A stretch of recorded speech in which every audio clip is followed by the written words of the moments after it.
Hi everyone, आज हम लोग डिस्कस करेंगे एनर्जी लेवल डायग्राम। जो डिफरेंट होमोन्यूक्लियर हमारे मॉलिक्यूल्स हैं, ठीक है। होमो मीन्स एटॉमिक मॉलिक्यूल, जिसमें हमारे दो मीन्स न्यूक्लियस हैं, लेकिन क्या है दोनों न्यूक्लियस सेम है। उनका हम लोग कैसे देखेंगे, उनका मॉलिक्यूलर एनर्जी लेवल डायग्राम हम लोग कैसे बनाएंगे, वो हम लोग आज डिस्कस करेंगे, ठीक है। इससे पहले हम लोग ने देखा कि कैसे हम लोग एटॉमिक ऑर्बिटल्स, उनके जो मॉलिक्यूलर ऑर्बिटल बनते हैं, उनका एनर्जी लेवल कैसे होता है, कैसे हम लोग उनको अरेंज करते हैं। डिपेंडिंग अपन हम लोग नाइट्रोजन तक लेते हैं, नाइट्रोजन के आगे हमारा उसका इलेक्ट्रॉनिक कन्फिगरेशन अरेंजमेंट होता है एटॉमिक मॉलिक्यूलर ऑर्बिटल्स का, वो थोड़ा चेंज हो जाता है, ठीक है।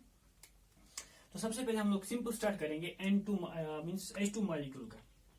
H2 मॉलिक्यूल का अगर हम लोग एनर्जी लेवल डायग्राम बनाएंगे, तो सिंस H हाइड्रोजन हमारा क्या है, हाइड्रोजन का हमारा 1s इलेक्ट्रॉनिक कन्फिगरेशन क्या है 1s1।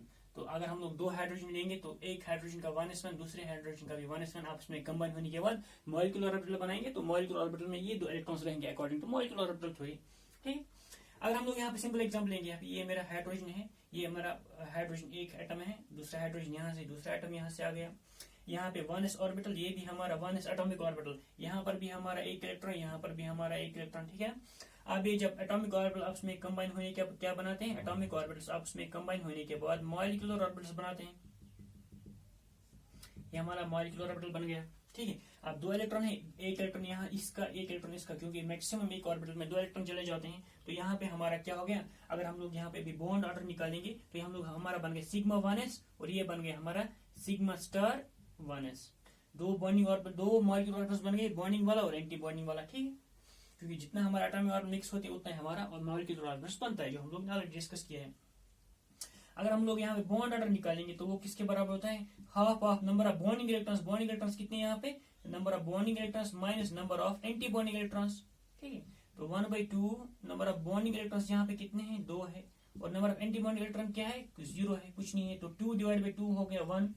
तो इसका मतलब हाइड्रोजन जो हमारा मॉलिक्यूल है H2 मॉलिक्यूल, उसका बॉन्ड ऑर्डर क्या है, उसका बॉन्ड ऑर्डर 1 है। सिंस बॉन्ड ऑर्डर 1 है और यहाँ पे उसका मैग्नेटिक नेचर क्या है, मैग्नेटिक नेचर डिपेंड करता है नंबर ऑफ फ्री इलेक्ट्रॉन्स, ठीक है, और पेयर्ड इलेक्ट्रॉन्स। अगर हमारे पास इलेक्ट्रॉन्स क्या है, पेयर अप है, कोई भी फ्री इलेक्ट्रॉन नहीं है, सब पेयर अप है, तो हम लोग वो हमारा मॉलिक्यूल जो कंपाउंड होता है वो हमारा डायमैग्नेटिक होता है। क्या होता है, डायमैग्नेटिक, ठीक है।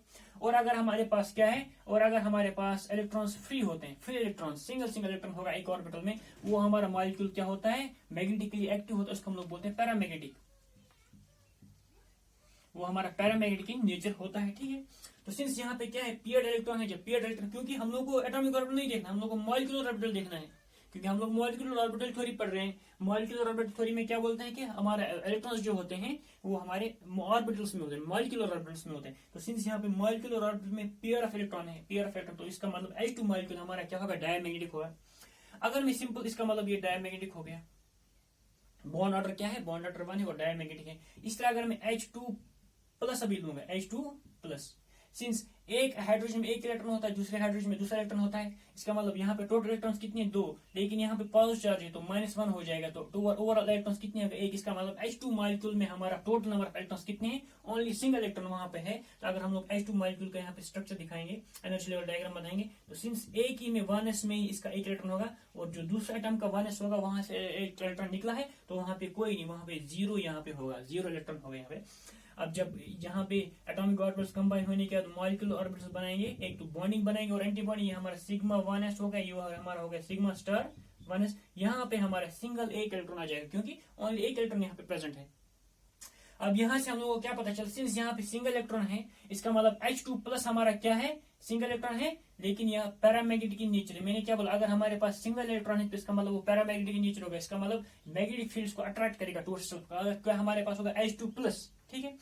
और इसका बॉन्ड ऑर्डर क्या होगा, बॉन्ड ऑर्डर हमारा होता है 1/2। नंबर ऑफ बॉन्डिंग इलेक्ट्रॉन्स कितने हैं, ओनली 1, एंटी बॉन्डिंग 0 है, तो 1/2 हो गया 0.5। इसका मतलब यहाँ पे बॉन्ड ऑर्डर हमारा क्या है, 0.5, हम लोग बोलते हैं हाफ, इसका हाफ है, बॉन्ड ऑर्डर क्या है, हाफ। यहाँ पे क्या है 1।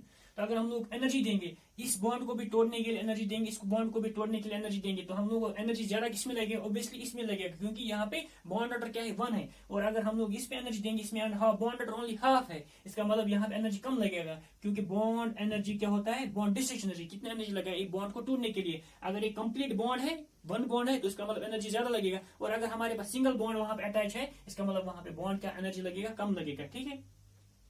और यहाँ से हम लोग को पता चला ये पैरामैग्नेटिक डायमंड। और इसी तरह आप लोग H2 माइनस भी लिख सकते हो अकॉर्डिंग टू इसका, वहां पे आप लोग क्या निकाल सकते हैं, उसका इलेक्ट्रॉनिक कन्फिग्रेशन निकाल सकते हो, उसका आप लोग मैग्नेटिक नेचर निकाल सकते हो, उसका बॉन्ड ऑर्डर निकाल सकते हो, इसलिए हम लोग ये सब कर सकते हैं। ठीक है, ये तो हमारा हो गया क्या, हाइड्रोजन मॉलिक्यूल। इसी तरह अगर हम लोग अभी कौन सा मॉलिक्यूल, अगर हम लोग कार्बन एटम देखेंगे, क्या देखेंगे, कार्बन एटम। अगर हमारे पास कार्बन एटम है, ये तो हम लोगों ने सिंपली हाइड्रोजन मॉलिक्यूल के लिए देखा था। अगर मेरे पास कार्बन है, ठीक है, कार्बन का एटॉमिक नंबर 6 है, तो 1s2 2s2 2p2, ठीक है। और एक अगर एक कार्बन एटम इस साइड में है, अगर एक कार्बन एटम हमारा इस साइड में है, दूसरा कार्बन एटम इस साइड में, इसका भी सेम इलेक्ट्रॉनिक कन्फिग्रेशन, इसका भी हो गया क्या हमारा 1s2 2s2 2p2, यहां पर भी 1s2 2s2 2p2, ठीक है, यहां तक क्लियर। अब इसका एक s, इसका एक s आपस में कंबाइन होने के बाद क्या बनाएगा, तो 1s आपस में कंबाइन होने के बाद क्या होगा, तो यहाँ पे ये हमारा क्या बनाएगा, इसका s, इसका 1s और इसका 1s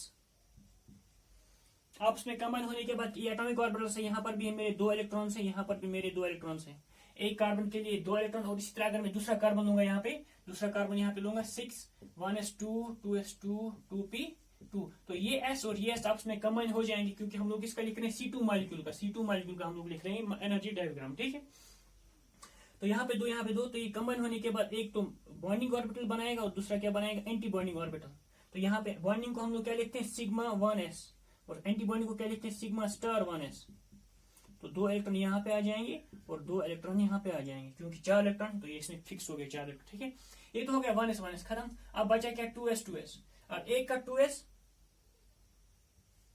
अब एक का 2s और दूसरे का 2s कंबाइन हो जाएगा, ठीक। एक atomic orbital 2s atomic orbital किसका, एक कार्बन का, और दूसरे कार्बन का 2s एटॉमिक ऑर्बिटल आपस में, यहाँ पर भी 2 इलेक्ट्रॉन्स है, यहाँ पर भी हमारे 2 इलेक्ट्रॉन्स है, कंबाइन हो जाएंगे बाद, तो यहाँ पे क्या होगा, मॉलिक्यूलर ऑर्बिटल बनेगा। तो वो इलेक्ट्रॉन्स वहां पे उनमें कहा जाएंगे, अपने मॉलिक्यूलर ऑर्बिटल में। तो यहाँ पे हमारा बॉन्डिंग और एंटी बॉन्डिंग, बॉन्डिंग में हमारा कौन था, सिग्मा 2s, और एंटी बॉन्डिंग में सिग्मा स्टार 2s, ठीक है। अब 2 इलेक्ट्रॉन यहाँ पे आ जाएंगे, 2 इलेक्ट्रॉन यहाँ पे आ जाएंगे, हमारा खत्म हो गया 2s तक। अब क्या बचा, 2s भी खत्म हो गया, अब 2p बचा हमारा।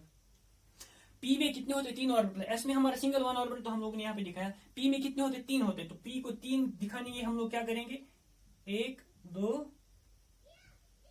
3, एक p, ठीक है। अब दूसरा p इस साइड में, दूसरे कार्बन का, अब एक इसमें कितने 2 इलेक्ट्रॉन है, 1 2, एक p में 2 इलेक्ट्रॉन है, दूसरे p में भी कितने इलेक्ट्रॉन है, दूसरे p में भी हमारे 2 इलेक्ट्रॉन है, ठीक। अब p में क्या होते हैं, px py pz, px आपस में बनाते हैं सिग्मा बॉन्ड, और py pz आपस में क्या बनाएंगे, पाई बॉन्ड बनाएंगे। तो हम लोगों को पता है कि जब हम लोग नाइट्रोजन से नीचे हम लोग जब देखते हैं, जब हमारा Z क्या होता है, लेस देन और इक्वल टू 14, तब हम लोग कौन सा इलेक्ट्रॉनिक करंट, तब हमारा पाई ऑर्बिटल्स क्या क्या होता है, एनर्जी लोअर होता है एज कम्पेयर टू सिग्मा। तो यहाँ पे हम लोग लिखेंगे, यहाँ पे क्या आ जाएगा, पाई आ जाएगा।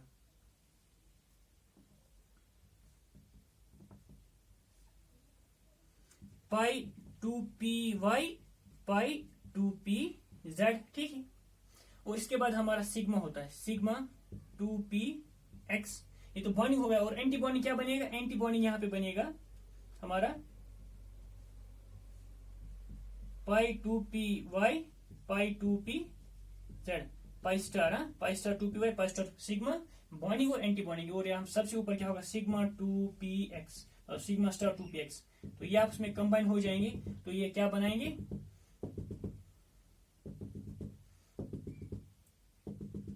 हमारा मॉलिक्यूलर ऑर्बिटल डायग्राम बन गया, ठीक है। अब हम लोगों को टोटल इलेक्ट्रॉन कार्बन में कितने होते हैं, 6 + 6 टोटल हो गया 12, तो 2 4 6 8 8 9 10, पहले सिंगली पैक होगा, 10 11 12, तो 12 हो गए। तो यहाँ से हम लोग को पता चलता है हर एक में पियर इलेक्ट्रॉन, इसका मतलब जो हमारा कार्बन C2 होगा वो क्या होगा, डायमैग्नेटिक इन नेचर होगा, ठीक है। अब यहाँ पे इसका बॉन्ड ऑर्डर निकालेंगे, बॉन्ड ऑर्डर किसके बराबर होता है, number of bonding electrons minus number of anti bonding electrons divide by 2।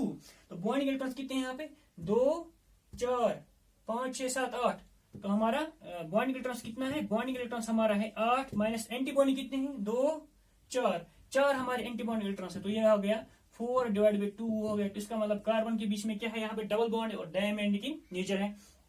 तो अगर हम लोग को बोला जाए इसका इलेक्ट्रॉनिक कन्फिगरेशन लिखो, तो हम लोग सिंपली लिख सकते हैं। सबसे पहले क्या है, सिग्मा 1s, तो सिग्मा 1s में कितने इलेक्ट्रॉन है, 2 इलेक्ट्रॉन है, तो हम लोग ने लिखा सिग्मा 1। उससे ज्यादा एनर्जी किसका है, उसका ज्यादा ये एनर्जी प्रोफाइल डायग्राम है ना, तो एनर्जी जैसे ऊपर जाएंगे एनर्जी इंक्रीज हो जाएगी। उसके बाद क्या है सिग्मा स्टार 1s, उसमें भी 2 इलेक्ट्रॉन है। उसके बाद सिग्मा 2s, इसमें भी 2 इलेक्ट्रॉन है। उसके बाद सिग्मा स्टार 2s, इसमें भी कितने हैं, 2 इलेक्ट्रॉन है, ठीक है। उसके बाद हमारा पाई, उसके बाद उससे सिग्मा 2s से ज्यादा एनर्जी किसका है, पाई का, तो हम लोग लिखें pi 2py is equal to pi 2pz। इसका मतलब इक्वल टू मतलब क्या हुआ, क्योंकि दोनों का एनर्जी सेम है, ये डिजनरेट है, तो हम लोग ने इक्वल लिखा, energy in terms of energy हम लोग लिख रहे हैं। तो यहाँ पे 2 इलेक्ट्रॉन, यहाँ पे 2 इलेक्ट्रॉन, तो इतना इसका इलेक्ट्रॉनिक कन्फिगरेशन हो जाएगा, ठीक है। तो इसका इलेक्ट्रॉनिक कन्फिगरेशन किसका होगा, कार्बन का इलेक्ट्रॉनिक कन्फिगरेशन। तो यहाँ से इजिली हम लोग इसका मैग्नेटिक नेचर, इसका बॉन्ड स्ट्रेंथ, अगर हम लोग अब C2- लिखेंगे, C2+ लिखेंगे, तो अकॉर्डिंगली यहाँ पे हम लोग इलेक्ट्रॉन को जोड़ा कर हम लोग इसका इलेक्ट्रॉनिक कन्फिगरेशन लिखेंगे, वहां से हम लोग इसका मैग्नेटिक नेचर पता चलेगा और इसका बॉन्ड ऑर्डर पता चलेगा, ठीक है। अगर हम लोग अभी क्या लेंगे, नेक्स्ट लेंगे हम लोग नाइट्रोजन का। तो नाइट्रोजन का एनर्जी डायग्राम एग्जैक्टली सेम है। नाइट्रोजन का भी हमारा जो energy profile energy level diagram है वो एग्जैक्टली सेम है, बस वहां पे पी में कितने, यहाँ पे पी में 2 इलेक्ट्रॉन थे, वहां पे पी में 3 इलेक्ट्रॉन है। अब उन्हीं 3 इलेक्ट्रॉन को हम लोग को अरेंज करना है, बाकी एनर्जी डायग्राम सेम है। अगर मेरे पास नाइट्रोजन का एटॉमिक नंबर 7 है, तो ये हो गया 1s2 2s2 2p3। इस तरह मेरे पास दूसरा नाइट्रोजन, इसका भी एटॉमिक नंबर 7, इसका भी electronic configuration 1s2 2s2 2p3। अब यहाँ पे क्या होंगे, इसका s और इसका 1s आपस में कंबाइन हो जाएगा, तो यहाँ पे हम लोग लिखेंगे इसका s और इसका s आपस में कंबाइन हो जाएगा, एटॉमिक ऑर्बिटल तो बनाएगा बॉन्डिंग ऑर्बिटल्स, ठीक है। ये हमारा बॉन्डिंग हो गया, इसका ये एक नाइट्रोजन का है, ये दूसरे नाइट्रोजन का है। यहाँ पे 2 इलेक्ट्रॉन है 1s के, यहाँ पे 2 इलेक्ट्रॉन है 1s के, ठीक है, 1s के 2 इलेक्ट्रॉन है, तो ये 2 इलेक्ट्रॉन यहाँ पे आ जाएंगे और ये 2 इलेक्ट्रॉन यहाँ पे। ये हमारा बॉन्डिंग हो गया सिग्मा 1s, ये हमारा सिग्मा स्टार 1s हो गया, ठीक है। अब बचा क्या 2s। अब 2s आपस में कंबाइन हो जाएंगे। अब ये हमारा ये 2s कंबाइन हो गया, ठीक है, ये हमारा 2s कंबाइन हो गया। तो 2s कंबाइन होने में यहाँ पर भी 2 इलेक्ट्रॉन है, यहाँ पर भी 2 इलेक्ट्रॉन है, तो 2 मॉलिक्यूलर ऑर्बिटल्स बनाएगा, एक तो बॉन्डिंग और एंटी बॉन्डिंग। बॉन्डिंग में 2 आ जाएंगे और एंटी बॉन्डिंग में हमारे 2 आ जाएंगे, ठीक है, क्लियर है, क्योंकि ये 2s है, ये 2s है।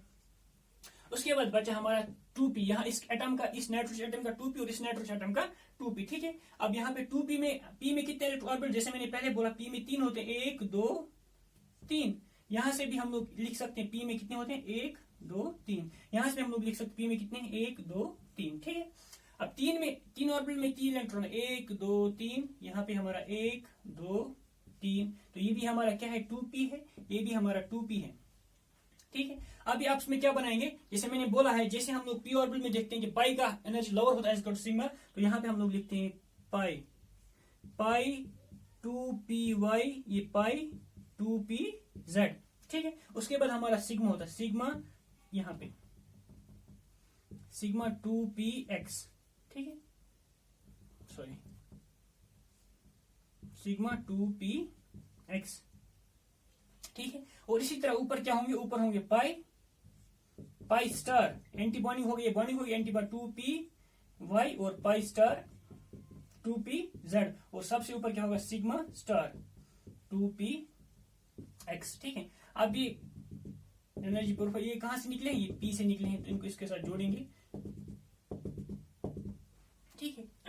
अब यहां तक तो हम लोगों ने फिल किया। टोटल इलेक्ट्रॉन्स कितने, 7 + 7 14। टोटल इलेक्ट्रॉन्स N2 मॉलिक्यूल के टोटल इलेक्ट्रॉन्स कितने हैं, 14 है।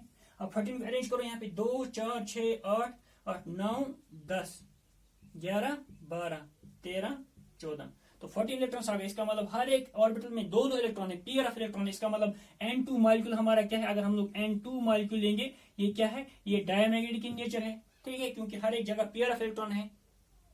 और अगर हम लोग इसका बॉन्ड ऑर्डर निकालेंगे, बॉन्ड ऑर्डर हम लोग निकालेंगे, तो वो किसके बराबर होता है, हाफ।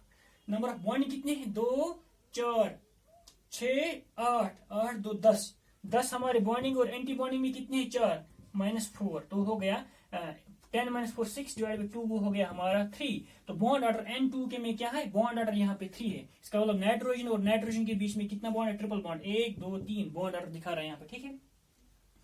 ये तो N2 का है। अगर हम लोग इसी तरह किसका लेंगे, N2, ये तो आ गया डायमंड N3। अगर हम मैं N2+ लूंगा, भी क्या लूंगा, N2+, उसका मैग्नेटिक नेचर क्या है, उसका बॉन्ड ऑर्डर क्या है, वो हम लोग निकालेंगे। तो मैग्नेटिक N2 मींस यहाँ पे क्या है, एक इलेक्ट्रॉन निकल गया। N2 का मतलब है यहाँ पे अभी कितने इलेक्ट्रॉन्स, ओनली 13 इलेक्ट्रॉन्स है। N2 में कितने थे, 14 थे। N2 प्लस में कितने हो गए, 13 इलेक्ट्रॉन्स। अब सिंपली हम लोग लास्ट वाला इलेक्ट्रॉन यहाँ से निकालेंगे। जब यहाँ से निकालेंगे तो सिंस यहाँ पे अनपेयर्ड इलेक्ट्रॉन आ गया, जब अनपेयर्ड इलेक्ट्रॉन तो ये क्या हो गया, पैरामैग्नेटिक इन नेचर हो गया। और बॉन्ड ऑर्डर क्या आ जाएगा, बॉन्ड ऑर्डर हम लोग निकाल सकते हैं इज इक्वल टू 1/2। बॉन्डिंग कितनी हो गई, 2 4 6 8 और 9 बॉन्डिंग हो गए। और एंटी बॉन्डिंग कितनी हो गई, 4। तो वो हो गया 5/2, वो हो गया 2.5। इसका बॉन्ड ऑर्डर 2.5 है। इसका मतलब अगर मेरे पास N2 और N2 प्लस है तो इनमें सबसे एनर्जी किसको लगेगा, बॉन्ड तोड़ने में। N2 मॉलिक्यूल को तोड़ने में किस में ज्यादा एनर्जी लगेगा, N2 और N2 प्लस में। ओब्वियसली N2 प्लस में, सॉरी N2 में, क्योंकि यहाँ पे बॉन्ड ऑर्डर कितना है, 3 है। यहाँ पे बॉन्ड ऑर्डर क्या है, कम है। जितना बॉन्ड ऑर्डर ज्यादा उतना एनर्जी ज्यादा लगेगा। ये डायमैग्नेटिक, ये पैरामैग्नेटिक है। तो इसलिए इजिली यहाँ पे आप लोग क्या कर सकते हो, इसका बॉन्ड ऑर्डर आप लोग इजिली निकाल सकते हो, ठीक है। इसी तरह अगर मैं N2 माइनस का लिखूंगा यहाँ पे, ठीक है। N2 माइनस में क्या हो जाएगा, सिंस टोटल इलेक्ट्रॉन N2 के कितने हैं, 14 है, तो यहाँ पे माइनस हो गया 14 + 1। जब माइनस होता है तो +1 हो जाता है, तो जब प्लस होता है तो माइनस हो जाता है। टोटल इलेक्ट्रॉन कितने हो गए, 15। अब यहाँ तक तो 14 हो गए, और 15 वाला इलेक्ट्रॉन यहाँ पे चला जाएगा, ठीक है। अब इसका निकालो, फिर से क्या हो जाएगा, N2 हमारा जो माइनस हो गया वो होगा फिर से पैरामैग्नेटिक, ठीक है, क्योंकि प्योर यहाँ पे अनप्योर इलेक्ट्रॉन्स हैं, ठीक है। जब अब हम लोग बॉन्ड ऑर्डर निकालेंगे, बॉन्ड ऑर्डर किसके बराबर हो जाएगा, बॉन्डिंग कितने हैं, 2 4 6 8 10 10 2 12, 2 4 5 6 7 8 9 10 इसका बॉन्डिंग है।